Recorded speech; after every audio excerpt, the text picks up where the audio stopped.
That night started like any other. I pulled into the driveway just after sunset, headlights casting long shadows across the front yard. Our porch light was on, glowing like always, but something about the house felt still. Not peaceful, not quiet, still like it was holding its breath. I walked through the front door and was hit with a scent that didn't belong. Not the lemon cleaner Emma always used on Saturdays. Not her vanilla candles or her warm cinnamon tea. This was something else. Something bold, peppery, almost woody. It reminded me of the kind of cologne you'd find advertised in magazines, the kind meant for a man trying to smell like danger. For a second, I thought maybe it was mine. Maybe I'd sprayed something weird on myself at the gym, or picked it up from the elevator at work. But no, it wasn't me. I shut the door and stood still, my eyes adjusting to the dim light. The house looked normal. Shoes by the mat, keys in the bowl, mail stacked neatly on the console table. But I couldn't shake the feeling that something was off. Then I noticed the food. Dinner was ready, set out, plates placed, wine poured, napkins folded. Chicken marsala, one of Emma's favorites, but not one of the meals she ever tried making herself. I stepped closer and took a look. This wasn't home-cooked. This was from Bellini's, a small Italian place downtown, the kind of spot that smelled like garlic and hardwood floors and took pride in its paper-thin breadsticks. We'd only ever gone there once, for our 3rd anniversary. She told me it was too fancy to waste on regular days. So why now? I walked into the kitchen. The takeout bag was stuffed deep in the trash, but not buried well. The receipt was still inside, time-stamped 5:12 p.m. She'd ordered it just before I left work. 2 entrees. I heard the bathroom fan upstairs shut off. Then came the sound of the door opening, soft footsteps on the hallway carpet, and the creak of our bedroom floor. She was moving slowly, deliberately, like someone trying to ease back into a scene without making too much noise. Emma came down the stairs a minute later. Her hair was wet, freshly rinsed, strands clinging to her neck. Her skin was flushed, not just on her cheeks, but down her collarbone too, like she'd come straight from a steamy shower. Her sweater was oversized, but I could still see her bra strap underneath. Bright red. She didn't own many of those. Not for daily use anyway. She saw me and smiled. A little too wide. A little too quick. "Hey, you're home early." I tilted my head. "Same time as always." "Oh, right," she said, laughing softly, tucking her damp hair behind her ear. I lost track of time. She walked over to the table, picked up her wine glass, and sipped like she hadn't just showered at 6:45 in the evening on a Thursday, which she hadn't done in years. "Long day at work?" I asked, keeping my tone casual. She nodded, setting her glass down. "So long. Just one of those non-stop days. Meetings, emails, back-to-backs. I didn't even eat lunch." She leaned against the counter like she was trying to appear relaxed. I noticed a faint, reddish mark just above her sweater line, near the base of her neck. It wasn't quite a hickey, not anymore, but it was the kind of mark skin doesn't get from pillow friction. Not unless you're doing more than just reading on it. "What happened there?" I asked, pointing. She glanced down, then gave a small laugh. "Oh, that? I fell asleep on the couch after work. The throw pillow must have scratched me. You know how I always bunch it up under my chin when I read, right?" Except she hadn't used the couch throw pillow in weeks. And I'd seen that pillow. It was soft. Velvet, not canvas. The kind that doesn't leave marks unless you're trying hard to make it. "And the cologne?" I asked. "You trying out a new scent on me?" Her eyes widened just slightly, then narrowed with faux curiosity. "What cologne?" "I don't know," I shrugged. "Smells like someone walked in ahead of me. Definitely not your usual vibe." She sniffed the air dramatically, then waved her hand in front of her face like it just hit her too. "Oh, you're probably picking up Rachel's boyfriend's cologne. I went to her place after work for a bit girls' wine night. He was there when I arrived, heading out to the gym. Gave me a hug and must have transferred it. It's strong, right? He practically bathes in the stuff." That was a lot of detail. Too much. Emma never liked Rachel's boyfriend. She called him a frat boy in dad clothes and said he was always trying to get attention. I couldn't imagine her letting him hug her, let alone long enough to carry his cologne into our house. And Rachel lives across town, I said, picking up her damp coat from the chair. You walked from her place? Huh? She blinked. Your coat's wet, I said. Did you walk through the rain? She hesitated, not long, just long enough. Oh, yeah. I forgot my umbrella. It wasn't too bad when I left. Just misting. I parked a few blocks away. Her street's been under construction again. Construction? That street had been paved 2 months ago. I remembered because I helped her move Rachel's furniture the weekend after. It had been smooth asphalt ever since. Emma changed the subject quickly, asked how my day was, offered me wine, scooped food onto my plate like we were just two normal people having dinner. And I played along. I asked about work. Nodded when she told me about a client she said was being difficult. The same client she'd claimed was out of the country just 2 weeks ago. I let her talk. Let her fill the space with words and gestures and stories. All of them carefully chosen. But I already knew. I knew from the way her voice lifted too high on her explanations. From the way her eyes darted to the floor whenever I held her gaze too long. From the way she barely touched her food, just picked at it like she was more focused on my reactions than her own appetite. I didn't say anything else that night. I ate my food, drank my wine, listened. She smiled too much, laughed too easily. Every movement felt like a performance, and I let her have the stage. But in the back of my mind, something had already shifted. Something had cracked. This wasn't the first time I'd felt something was wrong, but it was the first time I was certain. I didn't know exactly what had happened that night. Not yet. But I knew enough to recognize a lie when I saw one. And her voice, her eyes, her scent. Everything about her that night. None of it belonged to the woman I married. It belonged to someone else. Someone she became when I wasn't looking. After that night, everything started to make sense. Or maybe it's more accurate to say everything I'd been ignoring came rushing back like a dam breaking. Once the lie was planted, all the other moments, the weird ones, the ones I had chalked up to stress or coincidence, started playing back in my head like a film reel I hadn't realized I was starring in. It's strange how hindsight feels like betrayal all by itself.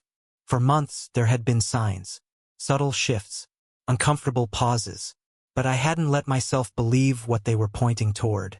I told myself Emma loved me, that we were just going through a phase, that we were tired, that we were stressed, that we were aging, and that this was just what happened to couples after a few years.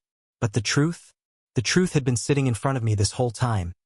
Sipping wine, texting too quickly, laughing too easily at vague stories about coworkers I never met and friends who never seemed to have names. Started small. Back in early September, I remember Emma coming home late 3 nights in a row. At the time, she said her firm was slammed with back-to-back commercial bids. She was an architect. Long hours weren't unusual. But she wasn't tired when she got home. If anything, she seemed energized. Giddy even.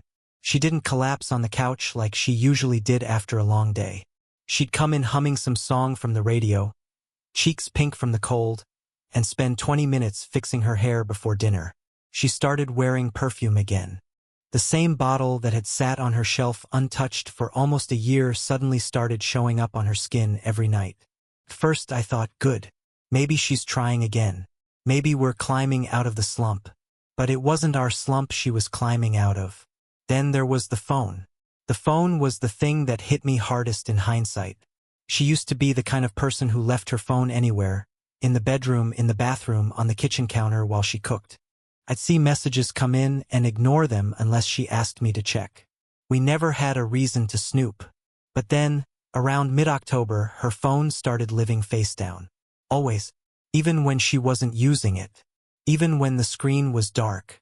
Even when we were alone on the couch watching some show we weren't really paying attention to. If I picked it up to hand it to her, she'd suddenly reach for it faster than she needed to, like I was grabbing her diary. Then the notifications changed. Instead of seeing her sister's name pop up or texts from her group chat, which she used to leave on silent, Now the screen would flash briefly, then go dark. No previews. Just new message. And then there were the calendars. We had this habit, maybe a dumb one, of keeping a physical calendar on our fridge. It had little things on it: dinner plans, family visits, birthdays. Emma loved color coding. She'd write in purple, I'd use blue. Hers always looked like calligraphy. One day in November, I noticed the calendar was gone. I figured she took it down to replace it or clean something off. I asked her and she just shrugged. Oh, it felt cluttered, she said. I've been using Google Calendar more anyway, except she never invited me to any shared events again. And when I checked the app on our old shared account, her entries stopped altogether a few weeks before that. I remember standing in front of the empty fridge door, staring at the magnets where the calendar had been, feeling like something had quietly died. She'd also started dressing differently. Emma had always been stylish but functional. Blazers for work, sweaters on weekends, old hoodies when she was sick or tired. But suddenly she had new clothes, tight-fitting dresses, backless tops. She claimed she bought them because the girls were trying to do themed nights out. Which girls? That was the thing, I couldn't pin names to any of these outings. Every time I asked who was going, it was vague. Oh, just some people from the office. Or, you don't know them. It's mostly interns and new hires. But no photos, no tags, not even a group selfie. And if I brought it up, she'd say, not everything needs to be documented, Ryan. It's just a night out. But Emma used to post about everything. She once uploaded 8 different stories about a dog she saw at the farmer's market. Now she was silent. Not even a glass of wine or a poorly lit bathroom selfie. Then came the bracelet. That one almost pushed me to say something. I remember how close I was. It was raining hard one day and I borrowed her car because mine was in the shop. I opened her glove box to find the insurance card, and inside was a small, black box. At first I thought it was empty, but when I opened it, I found a men's bracelet. Thick leather with a brushed steel plate. Minimalist. Expensive looking. When I asked her about it that night, she blinked a few times and said it was a gift. For her brother. Except I knew they hadn't spoken in months. They'd fought about something, a vacation or money. I couldn't remember. But I was there. She said she didn't want to talk to him again. When I reminded her of that, she just waved it off. We're fine now. I wanted to surprise him. You're being weird. I was being weird. That was her line whenever I pressed too much. If I asked too many questions, I was paranoid. If I noticed changes, I was imagining things. If I looked too long at a mark on her neck, I was being insecure. If I asked why she turned away during a kiss, she was just tired. Always tired. Or busy. Or distant. I used to think emotional distance happened slowly, like a tide pulling back. But with Emma, it happened all at once. Like one day she woke up and decided we were roommates. I tried to reach for her in bed and she'd shift away. Not sharply. Not rudely. Just like she didn't notice. Like my hand was air. The int asterisk Macy didn't vanish overnight, but it thinned. Hollowed. She still kissed me goodbye. Still said, I love you. But with the same tone someone uses to say, don't forget your coat. I never caught her. Not really. Not until that night with the perfume, the dress, the lie in her voice. But all those little things? They were the breadcrumbs she'd left behind. Not intentionally. Not to be cruel. But because she'd stopped caring whether I noticed. She wasn't covering her tracks anymore. Just walking away from them. And me? I kept following the path, telling myself I was imagining it. Until now. Now, I was no longer following blindly. Now I had my eyes open. It was a Wednesday when everything stopped being theoretical. No more suspicions. No more gut feelings or weird vibes. No more, maybe I'm overthinking. That night, everything snapped into place. Hard, loud, undeniable. It started with a text. Just one. Emma had been cold all day. Not openly hostile, just checked out. Short replies. No emojis. No little exclamation points. The usual warmth that filled the space between us, even on busy days, had been missing for weeks now. But that Wednesday it vanished completely. At 6:17 p.m., as I was wrapping up a late shift, my phone buzzed. "Emma, I'm not your property. Don't wait up." That was it. No context. No explanation. Just a sentence that felt like a slap in the face. I stared at the message, reading it twice, 3 times. My first thought was, maybe it wasn't meant for me. Maybe she sent it to the wrong person. But no, it was deliberate. It wasn't a mistake. It was a message dressed up as empowerment, but underneath it, there was a flicker of guilt. I could feel it. I knew Emma, and that wasn't a declaration of freedom. It was a shield. A way to say, don't ask questions, before I had the chance to ask them. I didn't reply right away. I sat with it, let it settle, and then I answered. Me. Forget coming back. You're nothing to me anymore. I expected silence. Instead, within 5 minutes, 27 missed calls. Not texts. Not sorry. Not let me explain. Just her name flooding my lock screen over and over, lighting it up like a fire alarm. I didn't answer any of them. Just watched. Waited. Let her panic build. Then I got in my car. It was instinct more than planning. I didn't even think about where I was going until I was already halfway there. Downtown, near the Galleria, where the nicer hotels sat like palaces built for people who live double lives. The ones with underground parking and private side entrances. I'd remembered her once mentioning a favorite rooftop bar out there. Something about the atmosphere. I parked across the street from a place called the Carlton. Not cheap, not flashy. Classy enough to keep secrets. I waited. My car's heater ticked, the dashboard clock glowing faintly as 7:42 p.m. rolled into 8:10. That's when I saw them. First, a man walked out. Tall, confident, adjusting his collar. I didn't recognize him, but I didn't need to. He wasn't a friend. Wasn't a coworker. He had that look. A man who knew he wasn't supposed to be seen. Then came Emma, wearing the same navy blue dress she'd once told me was too revealing for anything but date night. Hair styled perfectly, lipstick intact. No work bag, just a clutch. She laughed at something he said, tossed her hair back like she was in a commercial, and he touched her lower back. Not playfully, not accidentally, and mately. They walked side by side like it was normal, like they were supposed to be there together, like I didn't exist. I felt everything in me go still. Not rage, not sorrow, just stillness. I raised my phone, took a photo, then another, and another. I zoomed in. I got his hand on her back, the curve of her smile, the way she leaned toward him like gravity pulled her chest first. I didn't move. I didn't breathe. They went back inside. I waited. An hour passed. Then 2. I thought about leaving, about pretending I hadn't seen anything. But I needed the full picture. I needed proof. For me. For court. For closure. 10:52 they came back out. Still laughing. Still close. Still glowing in a way I hadn't seen on her face in years. This time, instead of calling a rideshare, they flagged a cab. I watched the tail lights disappear down the street, and I tailed them, far enough to stay invisible but close enough to track. They didn't go to a restaurant. Or a bar. The cab dropped them off at a modest apartment complex in Eastwood. Newer buildings. Pretty landscaping. Dim streetlights. I parked a block away and watched from across the street.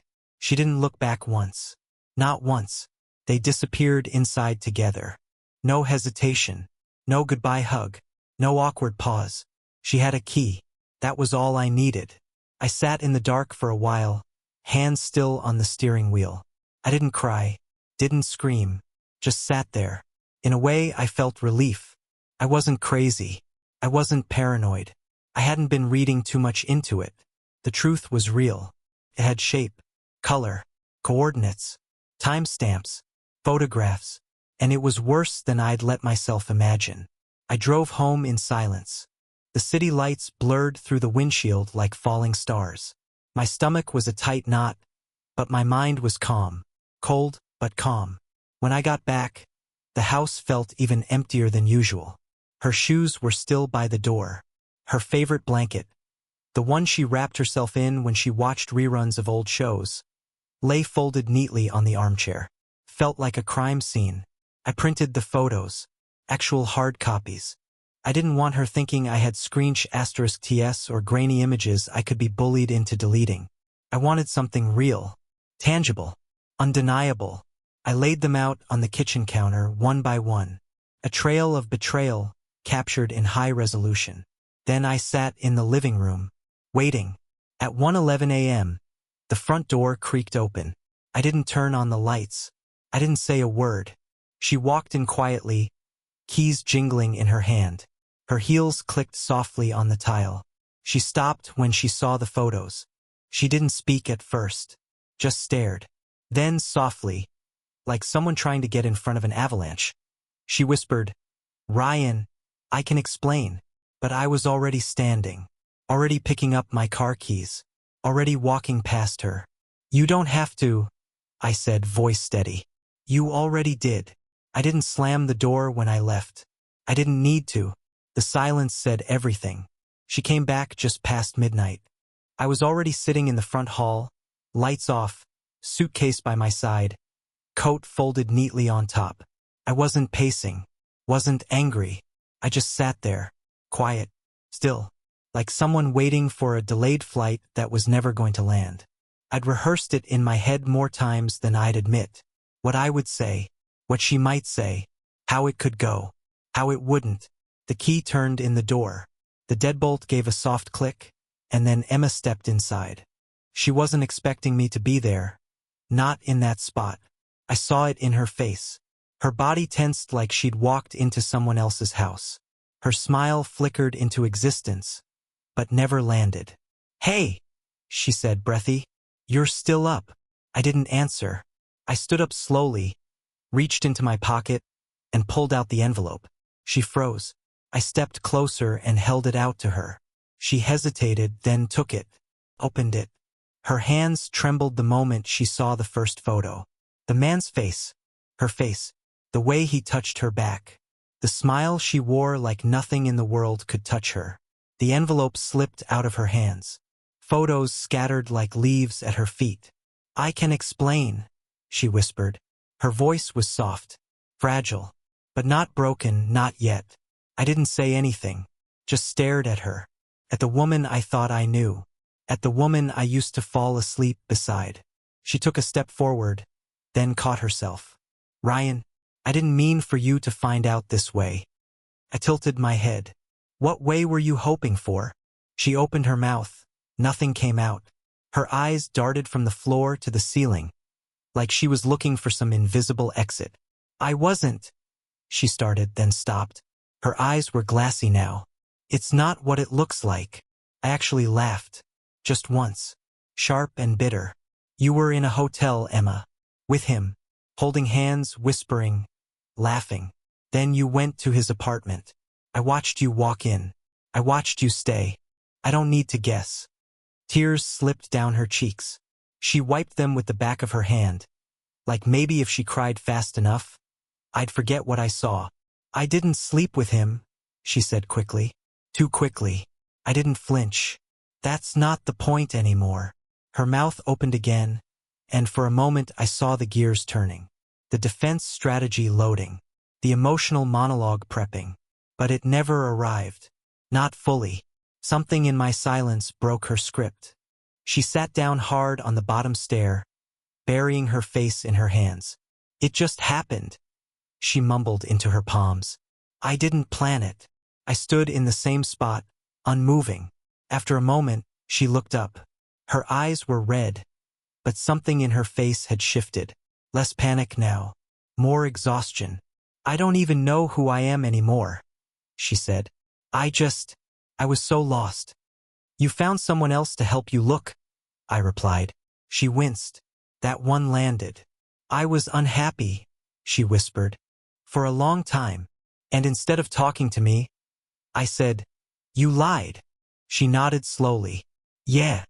I gave you everything," I continued. "Time, patience, forgiveness when you pulled away. I watched you disappear piece by piece, and I still stayed." "I know," she said, voice cracking. I didn't deserve that. No, I said. You didn't. Another silence. I picked up the envelope, now half empty, and tucked it under my arm. I grabbed the suitcase and headed toward the door. Ryan, she said, standing up, please don't go like this. I paused, one hand on the doorknob. I'm not the one who left first, I said, and with that I walked out. The next morning, I didn't wake up to the sound of her in the kitchen. I didn't hear her voice on a call, or her footsteps across the hardwood. I woke up in a guest room, a friend's place, where silence was safer than familiarity. I checked my phone. 10 unread messages. 6 missed calls. All from her. Some were apologies. Some were accusations. Some just said, please. I didn't answer. At noon, I called my lawyer. I'm ready to move forward, I said. It's time. He asked for details. I gave him the timeline, the photos, the names. By the end of the call, he already had a plan in place. Clean, fast, emotionless. By the next day, I had emailed her the initial draft. No long letter, no explanation, just a subject line, here it is. She didn't respond immediately, but later that night she called. I didn't pick up. She left a voicemail. In it, her voice cracked 3 times. She said she didn't recognize herself. Said she hated what she'd become. Said she still loved me. I listened once, then deleted it. When I finally came back to the house, my house, she wasn't there. The lights were off. A note on the counter in her handwriting said, I'll be at my sister's. Let me know if I can come by for the rest of my stuff. I balled it up and dropped it in the trash. She was gone. Not just physically. Gone in every way that mattered. The house felt unfamiliar at first. Too quiet. Too big. But it was mine now. The furniture, the photos on the wall, they were just things. Easy to replace. The piece, though, that was new. And I intended to keep it. I started boxing up her things. Not in anger. Just practicality. Her clothes. Her books. Her skincare in the bathroom. A ring dish she never used. A dried bouquet from our anniversary last year, brittle, dusty, forgotten. I labeled each box with her name. Not Emma's room or wife's closet. Just Emma. The person she was. The person I didn't know anymore. A few days later, she texted again. Can we talk in person? I said, there's nothing to talk about. I just need 5 minutes. You had 5 years. She didn't reply after that. And that finally felt like the end. I didn't make a scene. I didn't scream. I didn't call her friends or her family. I didn't throw her things on the lawn or light anything on fire. I just started deleting her. Not out of anger. Out of necessity. The first thing I did was change the locks. It was raining that morning. A soft drizzle, barely loud enough to hear, but steady. The kind of rain that makes you think too much. I stood on the porch after the locksmith left, listening to the sound of it hitting the roof. I didn't feel triumphant. I felt numb. But it was done. One less way back in. Next, the accounts. Our bank accounts were joint. Had been since our 2nd year of marriage. I logged in and began the process of separating everything. I moved my paycheck to a new account in my name only. Changed the passwords. Updated my phone number on all the recovery options. Even the little things, Apple ID, Amazon Prime, the Spotify we used to share. She once had a playlist called For Us. I deleted it without listening. Our photo backups, our shared folders, even the shared notes app where we used to plan vacations and grocery lists, all gone. She didn't even notice, or if she did, she didn't say. I forwarded her the necessary emails with short, clipped messages. You'll want to update this login. Please remove your name from this subscription. This was tied to my card. It's canceled now. Each one was a scalpel cut. Precise. Clinical. She responded once or twice with a simple okay. Nothing more. I think, by then, she realized I wasn't bluffing. I wasn't performing heartbreak. I was doing inventory. The house came next. We still technically co-owned it, but I knew she didn't want to keep it. Too many memories. Too much guilt, probably. The day my lawyer sent over the paperwork offering to buy out her share, she didn't contest. Just signed and sent it back. That surprised me. For someone who'd blown up everything, she was strangely cooperative in the aftermath. I moved everything of hers into the garage. Labeled boxes. Neat stacks. I didn't dig through them. Didn't sniff old sweaters or read her journals or look at the love notes tucked in the shoebox under the bed. I didn't need closure like that. I just wanted space. Real space. Emotional oxygen. A week after she moved into her sister's place, I hired a small crew to repaint the interior walls. Every room. I picked a shade of clean white and watched as years of our shared life were rolled over. The yellow kitchen, the gray bedroom, the blue guest room, all gone. Replaced. Felt good. Better than therapy, honestly. After that, I rearranged the furniture. Donated the couch we used to fight on. Sold the bed frame she picked out from a catalog that no longer existed. Took down all the photos of us smiling at weddings, on beaches under Christmas lights. I didn't burn them. I just packed them away in a storage bin marked past. Felt right. Like organizing a funeral for something that had died quietly in the night. Friends came next. First, it was awkward. A few people didn't know what had happened yet. They'd text me with, "Hey, how are you guys?" Or, "Let's do a double date soon." I ignored those. Then the rumors started making the rounds. Some subtle, some blunt. Apparently, she had told a few people that we were having problems. Which, in her words, just got away from us. Got away. Like our marriage was a kite she lost grip on. I told the truth when people asked. Not the details, but the heart of it. She cheated. I left. That was all. The people who mattered stayed. The ones who waffled or said, "Well, it's complicated," disappeared on their own. That suited me fine. I didn't need anyone who thought betrayal had nuance. One night, a mutual friend messaged me to say she was really sorry for how everything went down, and that Emma regrets everything. I didn't reply. I wasn't interested in her regrets. She hadn't regretted it when she laughed with him, when she touched his face, when she sent me that text that said, "I'm not your property." I remembered that moment often, not because it hurt, but because it was the first time I realized who she really was. And once you see someone for who they are, you can't unsee it. The day my name became the only one on the house deed, I bought a bottle of bourbon I couldn't afford back when we were newlyweds. I sat on the back porch, drank 2 fingers of it neat, and looked out over the yard. She hated that yard. Always complained about the uneven stone path, the overgrown trees, the patchy grass. Funny how I'd grown to like it. Imperfect, but mine. I decided I'd finally build that small fire pit I kept talking about. Maybe plant a few flowers in the spring. Something bright. Something that stayed. A few weeks later, she showed up. Unannounced. I saw her car pull into the driveway, but I didn't move. I just stood in the doorway waiting. She stepped out slowly. No makeup. Hair tied back. She looked tired. "Hey," she said. "Emma." I replied, neutral. I thought maybe I could talk to you.